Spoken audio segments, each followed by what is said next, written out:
Welcome to the Nick Taylor Horror Show. This is your host, Nick Taylor, with a horror-adjacent episode. Today's episode has documentarian Tara Wood on the show. Tara is the director of the new Quentin Tarantino documentary, QT8, The First Eight. Prior to this, she did the Richard Linklater documentary entitled 21 Years, Richard Linklater. So her new movie covers Tarantino's career from Reservoir Dogs to The Hateful Eight, his first 8 movies, and features sit-down interviews with multiple actors and collaborators, all of which get to the heart of who Quentin Tarantino is as an artist and as a person. I had a real field day with this movie. Tarantino is a Christ-like figure in my life, so watching this, as you can imagine, was pure bliss. The movie featured interviews with everybody from Michael Madsen to Jamie Foxx, Samuel L. Jackson, Larence Bender, Bruce Dern, Tim Roth, Zoe Bell, Diane Krueger, Lucy Liu, Jennifer Jason Leigh, Christoph Waltz, Kurt Russell, and the dearly departed Michael Forrester, and many more. Really enjoyed this documentary and really enjoyed talking to Tara. So without further ado, here is Tara Wood, the director of QT8, The First Eight. I was wondering, what was your initial approach to storytelling? I mean, were you toying with ideas of doing nonlinear, considering it was Tarantino, and how did the overall kind of structure come together? Yes, I definitely considered that, but anything, and the same thing with the music, this will apply to anything that I felt came close to seemingly competing with his style immediately got nixed. So if it didn't seem natural to go in that kind of direction, then I pulled away from it rather than forcing nonlinear. That's because interesting. of, you know? Right. Yeah. And the same with the music. Like when we were creating the score, we're like, well, we want to feel that, but we don't want to mimic that. So, right. With regard to how it started, looking at the films, it felt like he looked at bigger. Well, actually, it was after the Stacey Sher interview where she says that he looks at what goes into his films is what he's considering in his life at the time. Mm-hmm. So that seemed to really break it into those 3 chapters. So the chapters we used, that's him. Right. But what started as a revolution, which was very much Quentin entering the scene and changing filmmaking with his style, that's what we saw in Reservoir Dogs and Pulp Fiction. Mm-hmm. And it was very strong that way. And then he moved into the next 3, which were very female-centric and genre-motivated. Right. And then, then Django, Bastards, and Hateful Eight looked a lot more like justice. Like he was looking for answers. Yeah. On those. You know? So a lot of that came out because I did the 21 Years Richard Linklater documentary. I realized that with this type of film, especially if you're not creating an expose, which this is not, when you're just kind of celebrating and considering the filmography, you don't have that set path, Right. So what I learned was that the interviewees definitely kind of dictate what those themes are and what you start to hear more often. And so they tell the story, and then I have to, I pull from that. But they definitely drove the narrative. Interesting. So to speak. Yeah, one of the things that I really enjoyed about the movie was it really painted what felt like a very vivid portrait of what it must be like to be on a Tarantino set. I've heard all the stories. I've heard about Big Jerry, and the no cell phone policy and all of that. Were you ever given set access? Were you ever able to either be a fly on the wall throughout the course of filming or anything along those lines? No. And the reason why was when I went to Quentin again after Linklater, he gave us his blessing based on watching the Linklater doc, and he loved that it concentrated on the filmography. And he made it very clear. He's like, I'm going to support everybody to show up for these interviews, but I don't want to meet you. So, because he didn't want it to be biased. He's like, I don't want you to take anything from me directly. He's like, I love that you don't interview the director. Like, he was really into that. He loved it. I mean, I assume that a lot of people went to him to make documentaries about him. Right. And I guess that's what allowed him to let me do this. And it was kind of shocking from Tarantino. I thought for sure that he'd want to. I thought we were going to have the other battle. I thought I was going to have to convince him that we don't interview the director, but he was very much on board. Well, I was that's surprised, interesting. Well, considering what his public persona is, right. I think that's what most people would expect, right? And I was definitely one of those. I would imagine it would have its own benefits, though, to not have direct access, or not that you don't have direct access to him, but to not rely on a big, long interview with him to kind of carry the movie. The fact that you have to get it through other people. I mean, I thought it dimensionalized him much better as opposed to it being straight from the, from his mouth. I mean, did it feel like in a way an advantage that served the film ultimately? The fact that it didn't focus on him talking about his own life? Absolutely. I think it's natural. When you meet somebody or want to get into business or into a relationship, you ask other people about that person. Right.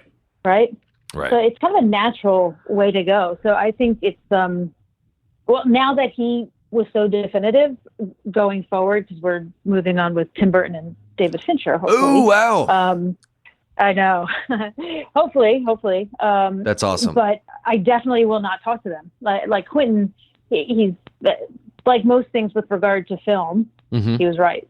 He was right for me not to meet him. Interesting. 100%. Right.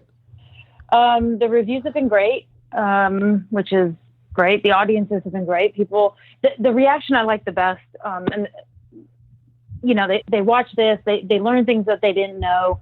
They like him personally more. Maybe what I feel the documentary reveals is that his public persona really is different than him. We all know he's loyal and he uses the same people in several of his films, but I think we kind of learn why a little bit more. So people soften to the use of violence. Well, it's not because he's a violent guy, or it's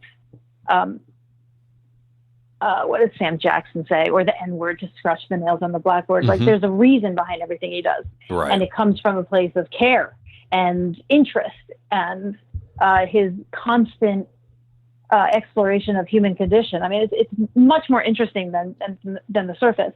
And they want to go see all his films again. So in that sense, the reaction is awesome. Yeah.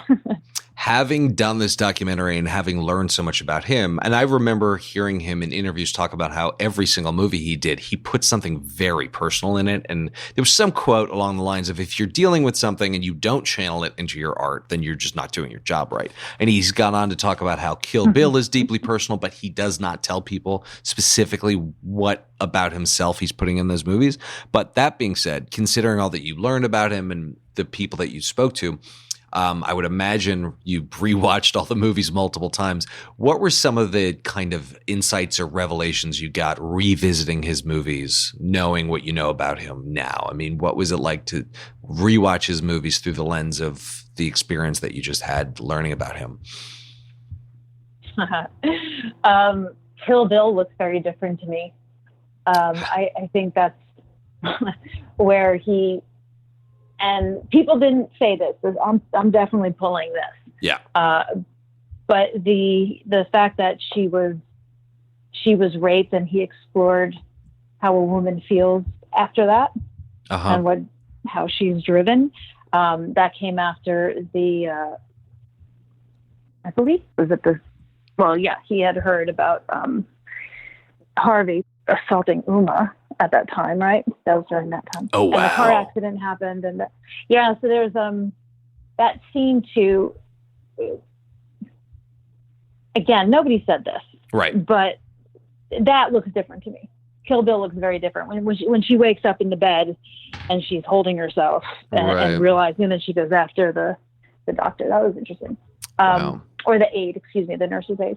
Right. And Buck. they did mention this with Hateful Eight, that John Ruth, Kurt Russell's character, was based on the explosive personality of Harvey Weinstein. Yeah, I remember. So that Hateful Eight's very different. Yeah, I guess I can see the explosions maybe being about. I don't know. I liked John Ruth as a character. I thought he was kind of a cool guy. I mean, they're all hateful, but I think out of anyone, he had the most moral compass. But I didn't originally. It was hard for me to see Harvey Weinstein in him. But those explosive outbursts, from what I understand, that was common with Weinstein. Yeah.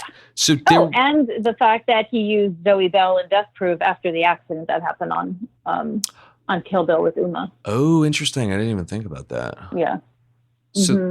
So watching the movie, another thing I really enjoyed is it really distills a lot of kind of artist insights. There's a lot of inspirational stuff that other creatives and artists of not just directors, but all stripes could use for their art or what they're creating.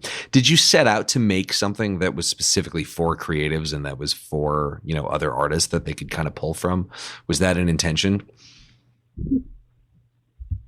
Well, yeah, that was the part that I think people did want to know more about. Yeah. The fans. Yeah. So we would concentrate on those types of questions, I guess. Gotcha. So like the reason why like the comparisons to using old movies, like the killing sequence from above the floor plan and how we used it in Kill Bill, and how we structure that, or sharing that. Tim Roth, I believe, says it, he discusses those references and he sits with you and he talks about it. Or again, Zoe Bell running up the staircase when he wanted her to have an intention, and that made it a better performance for her as she ran up the staircase going after Lucy Liu's character. Yeah. I was taking notes during those parts. Yeah.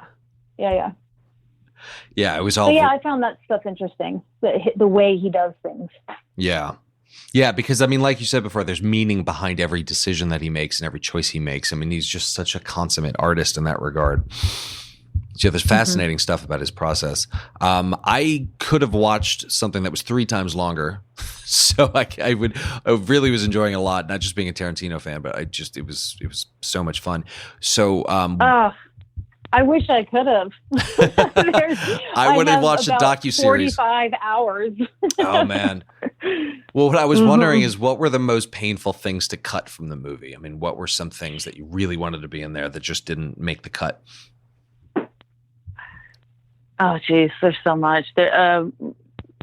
One cute one, I guess, is the story about how the tooth wagon came to be in Django.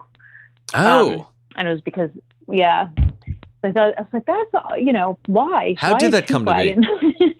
Yeah, I always thought that was a very obscure part. Right. So Christoph Waltz had broken his pelvis by falling off the horse. Oh, wow. And, and they had to keep shooting, obviously, and he wanted to keep shooting. So he got well enough to continue shooting, but not well enough to straddle a horse again. So they built the tooth wagon so that he could sit comfortably. That's adorable. And then when they blew it up, they were very upset, but apparently there is still the original is still in a museum in Alpine, I believe she said. Interesting. So that was a cute story. Yeah. That is cool. But Michael Madsen had lots of stories. I mean, Bruce Dern, I think, spoke for 3.5 or 4 hours, and his stories are amazing. Oh, wow. And sitting with Robert Forster, and I wish I could have kept a good 45 minutes of what Robert had to say. Yeah.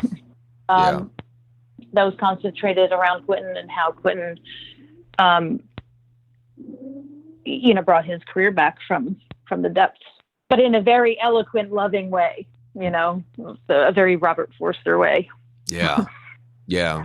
So getting the movie made had some difficulties with it. I mean, obviously you got locked into a legal battle, and you don't feel the need to go into too much detail unless you want to. But for other filmmakers who face similar kind of obstructions to getting the project made, other than getting a good lawyer, are there any pieces of advice or resources that you recommend, or just specific pieces of advice for keeping a level head during those time periods and making sure that you come out and actually get the movie made? Because it can be often really difficult for a lot of filmmakers, and it leads to a lot of projects not happening. But it sounds like in your case, yes, you pushed through pretty hard.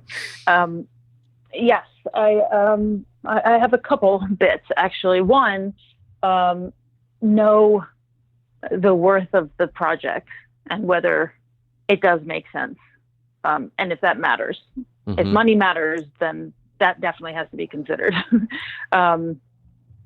In the ultimate return. Right.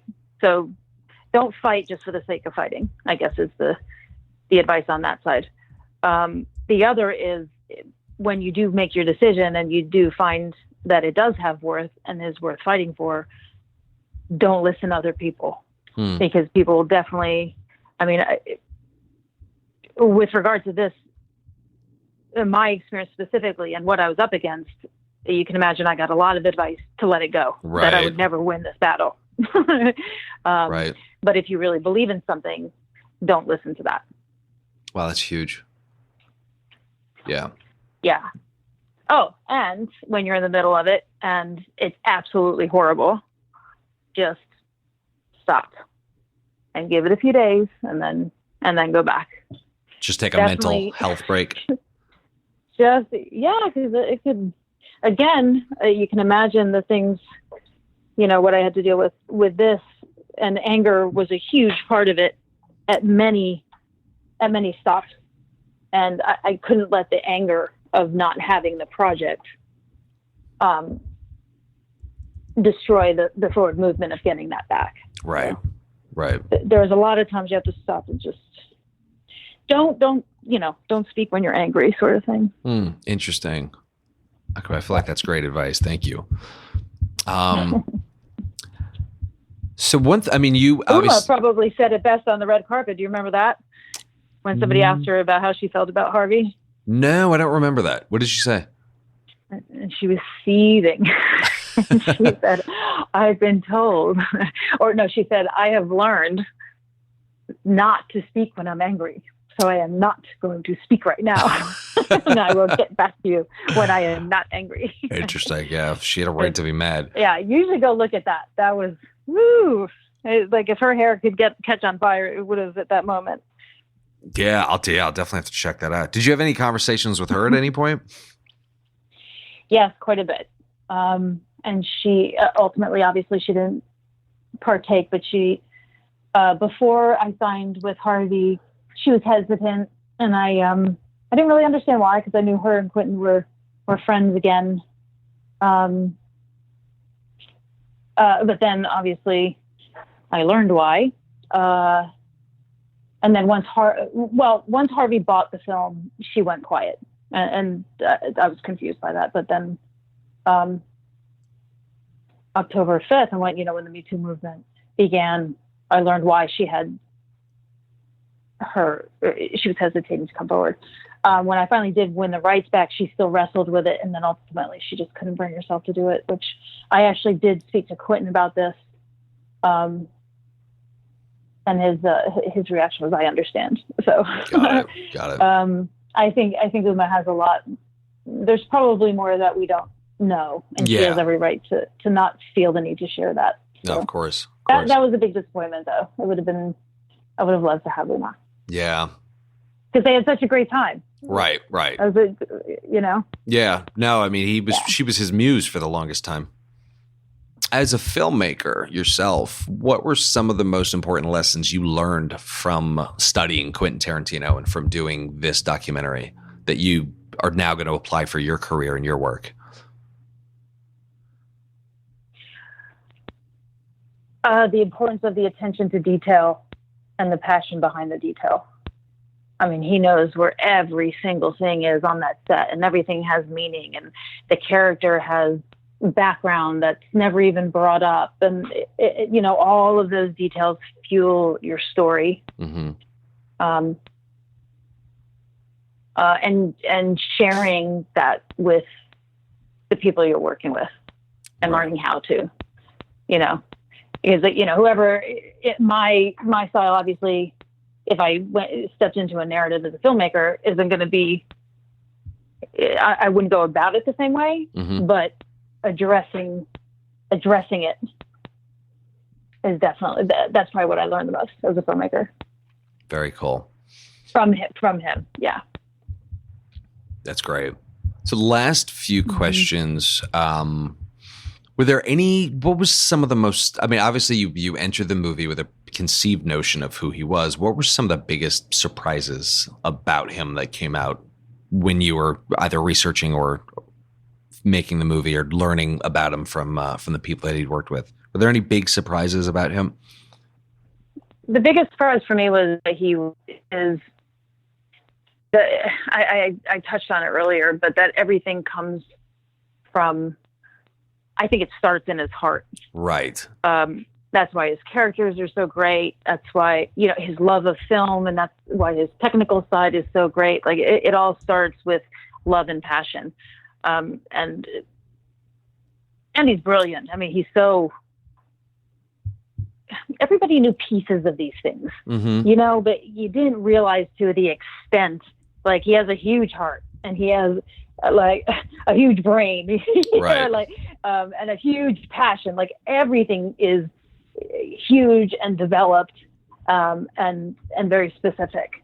Yeah, I heard he is I heard he's a literal genius. I heard his IQ is the same as Stephen Hawking's, which is it makes sense. but one of but then you look at the movies, you're like, oh yeah, of course, yeah, we're in the hands of an actual literal genius.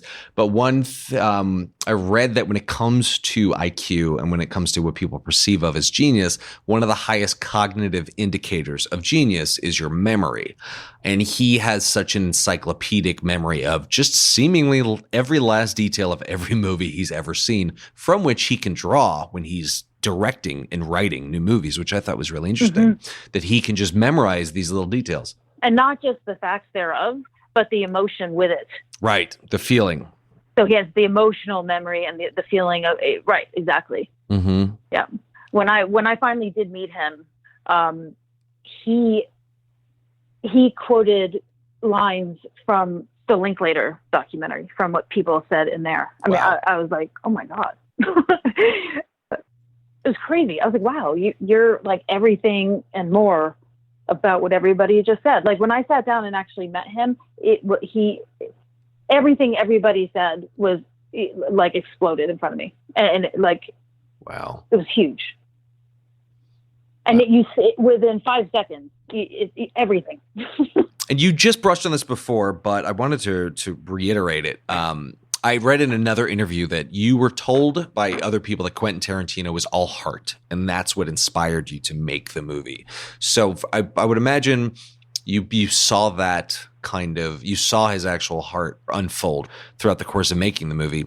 And you touched on his passion for everything and his putting his heart into every single last detail of everything. What are some of the other ways that just the kind of size and scope of his heart manifested either as an artist or a person or as a director that you discovered while making this movie? I think Michael Madsen, watching or listening to him and sitting with him and how he talked about Quentin, and Michael says that Quentin told him, when he brought him onto, this was Hateful Eight at the time, but he said, Michael, you were there at the beginning and you're going to be here now. And there were little things like that really solidified that idea of him coming heart first. And there's more to just having somebody show up on the set and the why behind it. But he feels what he feels for Michael. He wants to make sure that he's there, and he doesn't care what the industry says about where these people are in their career. He's going to put them there for not only the show of look at me, I'm loyal, but I'm going to help I believe that Quentin really wants to boost his career and help him in his life. Right. It goes further than just the show of, look at me, I'm loyal, I'm bringing my friends with me. Right. No, that's huge. I'm trying to think of another example of that. Maybe I'll think of one before we finish. Okay. But sorry. No worries. So and you did address this question, but so Tim Burton and David Fincher are next. Anybody else you'd like to do a documentary on? P.T. Anderson. Oh, that'd be cool. I hope that follows and Soderbergh. That would be really cool. I hope that, if the industry allows me, I will continue. I'd love it. No, I love the idea of them being a series. Like there's this series of director books. I forgot what they're called. I have I have like almost all of them, but there's like a series of director interview books and doing it like a series of documentaries that just cover all of these different directors and having like a uniformity to it. I love that idea. Yeah, like with the animation. I love the animation. Yeah, the animation was super cool, by the way. Yeah, it's really fun to like that's how we can bring Quentin into it and have fun with it. And I think it really lends itself to seeing different aspects that we kind of miss because we don't interview the directors. Mm-hmm. So that gives us a little room for it. It's pretty cool. Yeah, that was a lot of fun. Yeah. And the fact that we don't interview the director.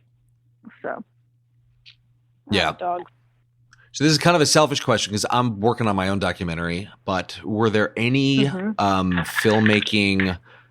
There's a lot of books on filmmaking, a lot of books on directing and documentary filmmaking and courses, and a lot of them are done by people who've never really done it, so they're not really, you got to take it with a grain of salt. But that being said, as a filmmaker, were there any either resources or books or anything that contributed to your ability as a documentarian that you'd recommend? There was, it was the Robert Rodriguez's. I'm trying to remember the name. Of Rebel Without a Crew. Yes. That was it. Yep. Yeah, that was a great one. Mm-hmm. And last couple. Here it is, it's right in front of me. But yeah, I love him. I love his director. His director interview show is excellent. Oh, and he's another one I would love to do as well. Oh yeah, he would be great. Waiting. Mm-hmm. He would be great, and it would round out the Austin crew with Linklater, Tarantino, and Rodriguez. Oh yeah, there you go. Mm-hmm. So, seeing the movie in its finished form, what would you have invested more in, and what would you have invested less in? I don't necessarily mean money; it could be time, effort, resources, energy. But what would you have invested in more, and what would you have invested in less? Probably worried less about who was going to show up, because the ones that should be there tend to. That's kind of a fluffy statement. No, that's a big one though. Yeah, because there's people we're struggling to get, and we're constantly working around their schedules. But I like that idea that people who should be there will want to be there. Yeah, and it depends on what kind of documentary you're making as well, right? Yeah. No, I mean, that's a comforting idea that the people who belong in the movie will want to be there. Mm-hmm. And I think sometimes forcing or pressuring, right? Then you get on set, you find out, you're like, oh, well, because there's not much to contribute like you thought there was, Right, so, right. Yeah, I stand by that. So they kind of weed themselves out. Mm-hmm. Yeah, I think so. But I might have spent more time trying to make Uma comfortable. Huh. I probably would have spent more time there. Gotcha. Or figured out how to spend my time better there. I don't know. Got it. That one I feel slipped away. Gotcha. Well, it was a really fantastic movie, and really, really enjoyed it a lot. So huge congratulations. Thank you very much. Oh, No, here's another one. Read the book on fair use, which I believe Michael Donaldson put out. Oh, that's great. If you're a documentarian. Yeah. It's amazing. This whole film was done on fair use. I didn't pay for any footage. Oh, wow. That's great. Yeah, I was wondering because there's some big, long scenes from movies that are in there, and you really like. It didn't seem like you had to worry about anything being too long, and it was very. You were able to really get some great scenes in there without cutting them too heavily, which was great. Yes. Okay, so I will read that book. And that's based on knowing the fair use law very well and how to use it and how to be very creative with it before you go into your interviews, because you have to drive the interviews in order to use it into what they say. So you kind of have to help. For example, I wanted to use Steeler's Wheel in the dance sequence, obviously, right? But I wanted to make the music guys will come after you before the film guys will. So I was like, Michael, do you mind saying specifically, the song and how long, and like really explain out the scene? Because then you can use the whole scene. You don't have to cut out of it. Oh, that's really interesting because it's all about contextuality. They have to be specifically talking about what you want to show or else you can't show it. Oh, that's brilliant. Right. Okay, that's a huge tip. Thank you. Yeah. Yeah, Michael Donis was amazing. I have a bunch of Tarantino books, but were there any particular books on him that you liked more than the rest?